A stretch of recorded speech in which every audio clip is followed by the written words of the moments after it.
Brent Venables names the starting quarterback for Auburn.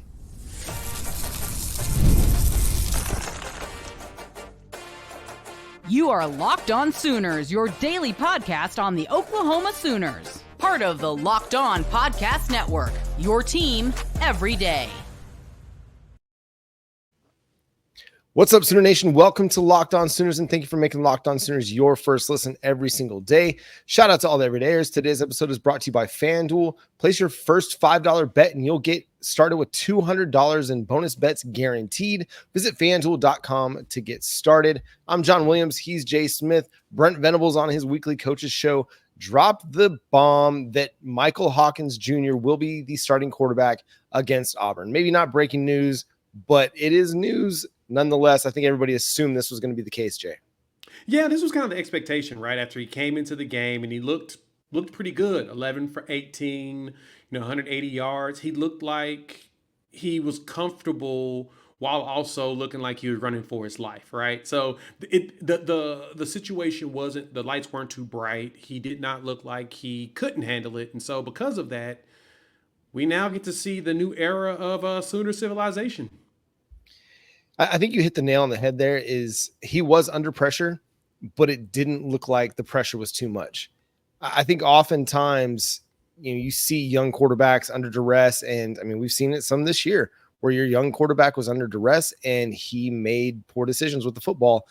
And ultimately that's what cost Jackson Arnold his job as the starting quarterback. And who knows if this is going to be a week-to-week situation, if Michael Hawkins is able to now take hold of the job and be the starting quarterback for the rest of the year. But at least for this week, I mean, it's going to be a tough test for him going down to Auburn and playing a defense that's only allowing 16 points per game. I mean, this is a pretty good Auburn defense. Also kind of getting wasted a little bit by their offense, much like Oklahoma's. These teams are eerily similar right now. But I like the juice that Michael Hawkins brings. I mean, you see it whenever he steps up into the pocket to make a throw. I mean, he just does it with such authority. Like, he's just so quick to step up into the pocket and deliver the ball. He delivers on time. And I think the thing that made the difference on Saturday night is both those quarterbacks were being pressured. Michael Hawkins, according to Pro Football Focus, was being pressured at a higher rate, being blitzed at a higher rate, but he looked much more comfortable. And I think that matters a lot. I think even bigger thing than that, John, is that Michael was making decisions, right? Hawk was making decisions. I think that's like the simplest thing you can say about all of this. And that's the one thing that was really getting to me about Jackson is he wouldn't make a decision, right? It was hold it, look, then throw. And in a lot of situations, if you stare down your receiver, those corners are going to come and get that ball, or at least try to. And so it was just like, it felt like not that he couldn't compute everything. It was, as we had said from the first couple of weeks, he was trying his hardest not to make mistakes. And I'm now asking the question, was he concerned about the guy behind him to where he didn't want to make the mistakes to lose the job? Because of course, those mistakes led to him being pulled out the game. That's what happens, right? This is a performance-based game, position. If you're not performing, you can't play. But the simplest thing, though, is that Michael Hawkins is making decisions, and Brent Venables saw that and said, all right, guys, Steph Latrell, whoever, Joe John Finley, we need to get a guy out there that's just going to make the right decision, a decision in general, right or wrong first, and then we can start working on making the right ones.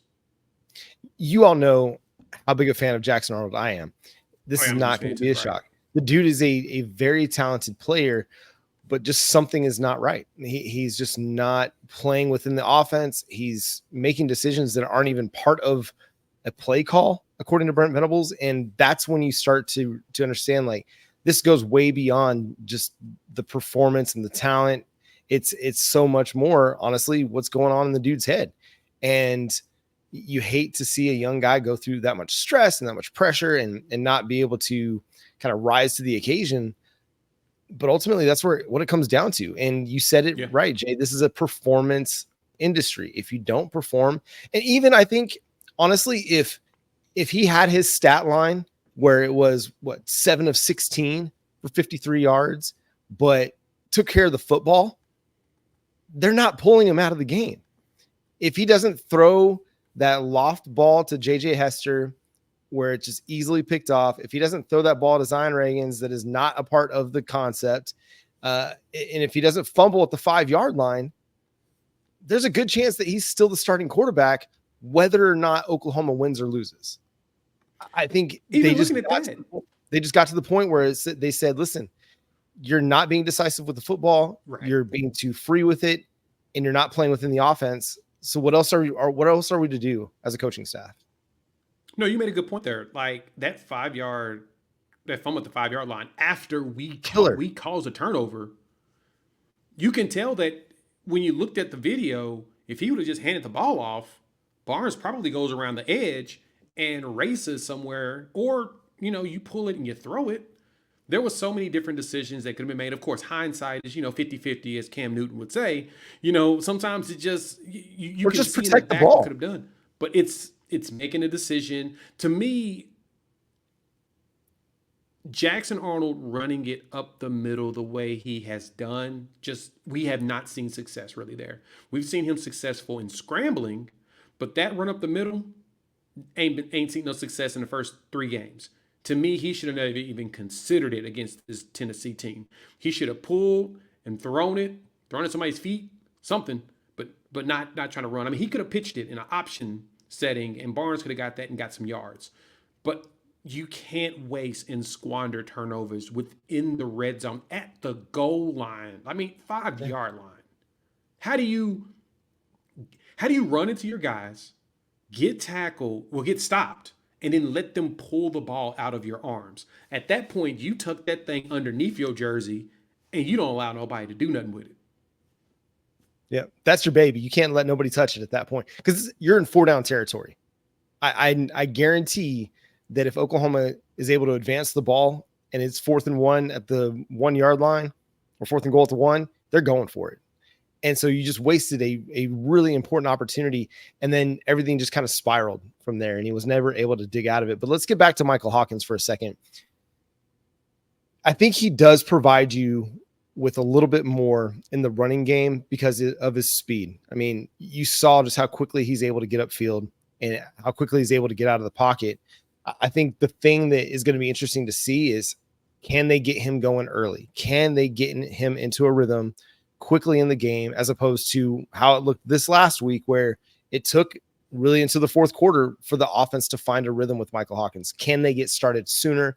That's going to be a really, really key factor as they get down to Auburn. If there's anything that I can see in this, is one thing that Hawkins is going to have to do is he's going to have to really take command of the offense and tell his teams what to do, right? I did see, I think on the coach's show, Brent Venables kind of said that they're not doing no RPOs, right? Like one of them, it's either run or it's pass. Stop. Too many decisions are being thought out and have to be made by the players. They're going to X all of that out, and they're just going to go. John, yeah. I think we may have saved ourselves for this season. It's crazy that they left it in because it was a terrible part of the offense through 3 weeks. Right. Yeah, we recognize that the players aren't making decisions. So why are we still letting them make these rightful decisions? John, didn't we talk about this 2 weeks ago?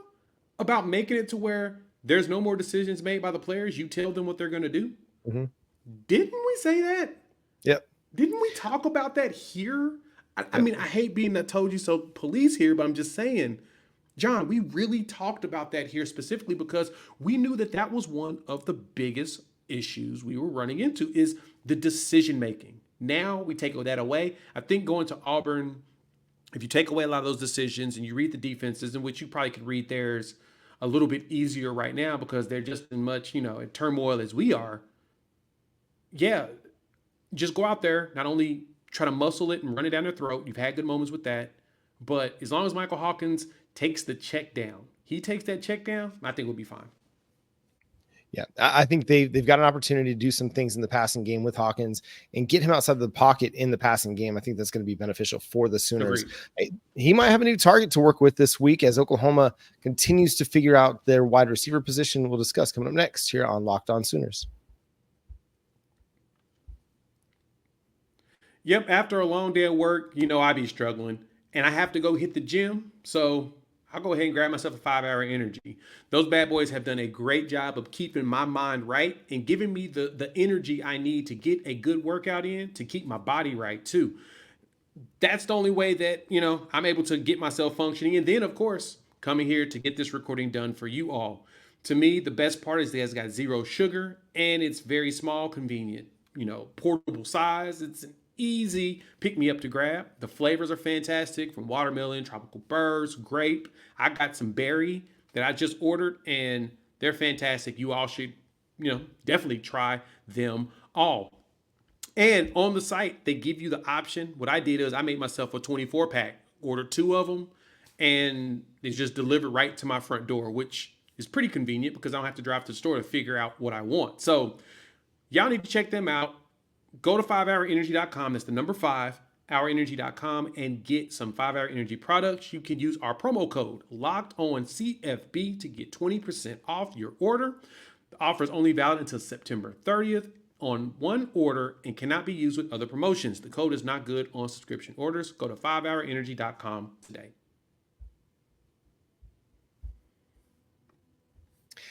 The Oklahoma Sooners have a wide receiver problem. There's talent on the roster, but it's young and inexperienced. But beyond Deion Burks, you don't really have much going for you at wide receiver. Yeah, you don't. John, we've got 4. And maybe Jaquays players. Petaway. Let me throw this out there. And also maybe Jaquays Petaway. So, nothing against Jaquays, but this is kind of like the first time we've seen him because he's been hurt too. If you think about it, so like he had an injury. He had an injury on like the Wednesday of practice. He didn't get to practice, so he didn't get to play.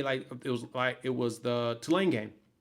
We get to see him late a little bit late, but the plan was for him to start, and he couldn't because he was hurt. Now, the good thing about Jaquays is he's a top 100 player in the country, right? So now that he's looking healthy, he got out there, he got to play. So just as you said, John, we haven't been healthy at wide receiver. You lose your top 4 guys, it's painful. And Nick Anderson, it don't look like he come back anytime soon. He played like 2 series, and he didn't come back. That tells me kid's done. He's cooked. Something's got to be wrong. There's got to be something more serious, in which we'll probably find out at the press conference later on today. But now we need help. Who's going to be our savior? So Jacobe Johnson's making the move over to wide receiver. He was a 2-way star over at Mustang High School in Oklahoma. He was a 4-star prospect, considered a 4-star athlete. And I mean, the guy has the ability. I mean, he's got good size, 6'3", can jump out the gym. I mean, he's an athletic dude. How up to speed he'll be to contribute and how quickly he'll be able to contribute, that's going to be a huge question because he hasn't played wide receiver at this level yet. I don't imagine that you'll see a bunch of snaps for him this week, but hey, I could be wrong. Maybe he's just that natural of a player that he can just step in right away and do a few things for you. But I'd imagine that at least by Texas, you can get him ramped up, given that that's 3 weeks away. Right. Now, this isn't the first time that we've seen this happen for Oklahoma, right? Think about Andre Woolfolk, right? He moved over from wide receiver to corner and was really good. Derek Strait was with a running back. I think Dominique Franks was a running back that went corner. So you've seen players go back and forth on both sides, and this is one of those situations where we just need another body. It's not that the other young wide receivers are not good, but you said it right, John. They're inexperienced, right? And we need some, I'll put it this way. We need some wide receivers that's going to block. That's really what we need, right? We need some wide receivers that's going to go downfield, put a helm in somebody's chest. And we know Jacobe will because we've watched him actually tackle people. So he's willing to be a physical dude. That's going to be helpful, especially just because not only with the hops that he has, he's 6'2", 200 and probably about 5 pounds. He's got height. He's got hops. He's got speed. Like you said, 2-way athlete. I put a video out on him last night and with his high school highlights, and dude was a baller. But he wants to play corner. And they had to convince him. I think rumor has it, they've been trying to convince him for a while. And he's just kind of like, I've been investing in corner, man. I want to be a top tier lockdown corner. Now, Jacobe, you get to be the savior. Hey, if you do well, maybe you can be our Travis Hunter. Hey, you know what? I'll let you play both ways, Jacobe, if you want to. I'm not going to sit here and say you can't if you're good enough to do that, but they definitely don't have as big a need at cornerback as they do at wide receiver. Although cornerback still needs to be better. It needs to improve. They got burnt a few times in this game against Tennessee. So yeah, it's going to be interesting to see like how quickly he can be a part of the offense. Again, I'm not having big expectations for this week, but you're right. You do need somebody with more size out there. JJ Hester just hasn't been it. The opportunities that he's been given, it just nothing's really clicking for him either in the offense. Maybe that changes with Michael Hawkins now at quarterback, who knows, but everybody else that's been contributing, Zion Reagans, Deion Burks, Jaquez Petaway, all dudes 5'10" and under. So you're running, and Brendan Thompson, you're running kind of the Mighty Mouse unit over there at wide receiver. If you can get somebody with a little bit of size, maybe that helps you out a little bit. I'd like to continue to see them use the tight ends quite a bit. Hawkins did have some comfortability throwing to the tight ends. It hit Bauer Sharp on a couple really nice passes. So it's a unit that still needs to evolve, and it needs to get better really, really fast, because you got to find something significant in the passing game, hopefully, so it can open up the run game, because the run game has just been dreadful. Abysmal.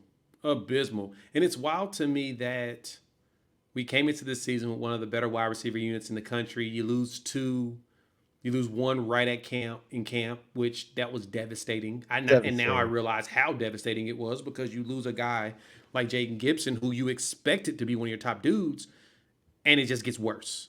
Yep. And worse. And worse. And it's like, what do we do? What do we do at this point, right, John? And so I'm glad to see that we've got options. I just need somebody to step up. Like, right? If anything, I'm trying to figure out why Kearney, who's about 6'1", why Ivan Carrion, who's 6'6", why we haven't seen them really step up and take the spot. And I know Emmett Jones knows. I mean, I'm rocking my Emmett Jones We Trust shirt. I know that we can trust that he's making that decision for a reason. I just want to see the players step up to where that decision is made easily. Yeah, again, it's everybody's got to grow up a little bit faster. You know, you might not have come into fall camp expecting that you're going to have a significant role. Well, you lose Jaden Gibson, you lose Jalil Farouk. Andrew Anthony doesn't look like he's close to contributing anytime soon. Nick Anderson out there for a minute. Now he's gone. Who knows for how long, possibly for the season. So now you have to step up. Somebody's going to have to step up and step into a role. You know, nobody's going to cry for Oklahoma on the injury front. Nobody's going to give them a little pat on the head and like, oh, you poor Sooners. No, we got to grow up. It's time. And you've got 4 stars next to your name. You're a talented prospect. You had a host of offers from big time programs across the country. Guys like Kearney and Carrion and Reagans and Petaway, all these guys got to step up and play significant roles for this team. And they got to do it fast. There's no time like the present. You have an opportunity ahead of you now. There's nobody standing in front of you and earning a starting role on this team. Go out there and seize the day. Carpe diem. Carpe diem. The opportunity's there. They're going to put you in the game. You go block. You go run the route. Get yourself open. I mean, you saw Petaway get that catch and dipped twice. Yeah, Petaway's playing a lot. We're going to get a lot of Petaway. We're going to get a lot of Burks. Actually, you know what? We probably see minimal Burks. You want to keep him as healthy as possible as we get ready for Texas. You need to, but the players that Hawkins has played the most with, I really want JJ Hester to get it down. I just need somebody to throw it to him deep. Throw it to him deep, please.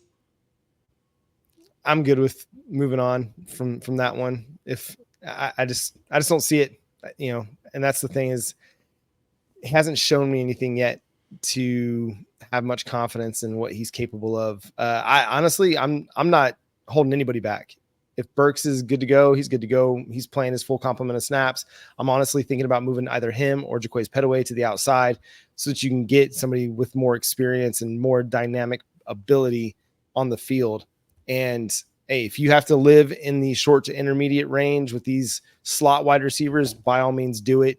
Just create an effective and efficient passing offense. Again, hopefully it can open up things in the running game. The Oklahoma Sooners had another devastating injury.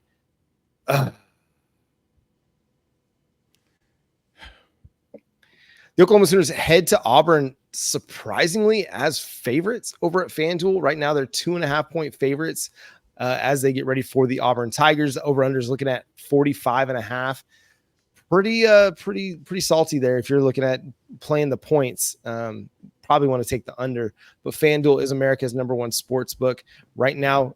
If you go bet $5, you can get $200 in bonus bets back guaranteed when you place your first $5 bet. That's over at FanDuel.com.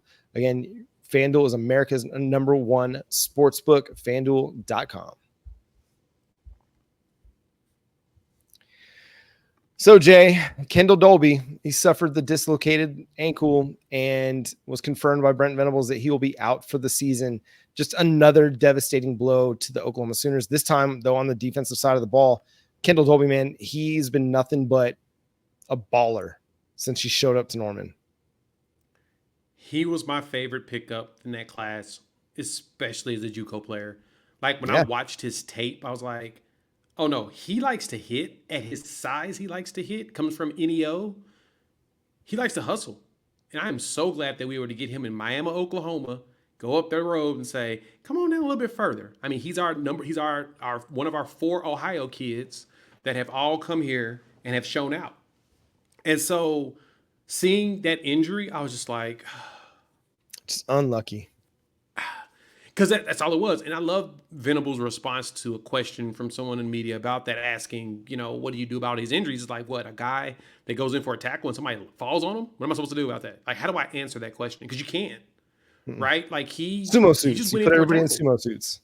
Yeah, just put them in sumo suits, put them in bubble wrap. Don't let them play. No, but Kendel was always in the mix. You saw him always in there going for tackles. You didn't see him run from anything. He would hit. He would break up passes. He did it all, right? And he loved to blitz. Saddened me seeing that because I think he was one of the hearts, the heartbeats of that defense, man. Everyone just loved him on the team and loved the way his play style. It's going to be missed for real. Yeah, it's a huge loss. I mean, the guy was a starter for your defense. He was one of the best players on the defense. And I think you hit the nail on the head that what he meant emotionally, mentally, psychologically for this defense, I think it was key. You saw him take over in the second half of the season last year at Cheetah and held on to it. He proved that he was the best option at Cheetah over the course of the second half of 2023, through the spring, through fall camp, through the early part of 2024. And now you don't have him. And it's definitely going to create some ripple effects on the defense. Who do you think gets the first opportunity to start at Cheetah for the Sooners? Oh, it's definitely Omasigo. He's the one that went in initially. I think that position is built for him, right? He does well in coverage. He's gotten better at coverage, to put it that way. And he likes to blitz and hit as well. So I'm sensing it's going to be him. It definitely should be him. So I anticipate it's going to be Omasigo. You'll probably see a rotation of some Peyton Bowen there, right? Especially if you're going to go into a 3-safety set. And I mean, maybe some Reggie Powers, the third, as long as he gets, he's good and healthy. I can totally see those 3 being your options, but I think Sammy is going to be your starter. Yeah, I think it's going to be Sammy. You got to get him out there, and I think he's going to play a lot. You're going to kind of get trial by fire a little bit, and then you'll see other guys rotate in. Woody Washington's played a little bit at Cheetah as well. I think he's mostly your third and long coverage Cheetah. You're not asking him to be your first and second down, go play the run Cheetah, though. I think there's a chance probably when Deshaun McCullough gets back that he moonlights over there, even though they moved him to weak side linebacker this offseason. I bet they'll utilize him over there as well. I could see a guy like Lewis Carter getting some opportunities to get into the mix because, the 2 inside backer positions are really deep with Danny Stutzman and Kobe McKenzie and Kip Lewis, Jaron Kanik a little bit as well. You could afford maybe to give Lewis Carter some run over there because we know the guy can run. He can hit. He's super athletic. I think it wouldn't surprise me to see him get some snaps at that spot either. The Oklahoma Sooners dropped a bunch in the polls, 5 spots actually in both the AP and the USA Today coaches poll, from number 13 to 18 in the USA Today coaches poll and from 16 to 21 in the AP top 25. Not surprising.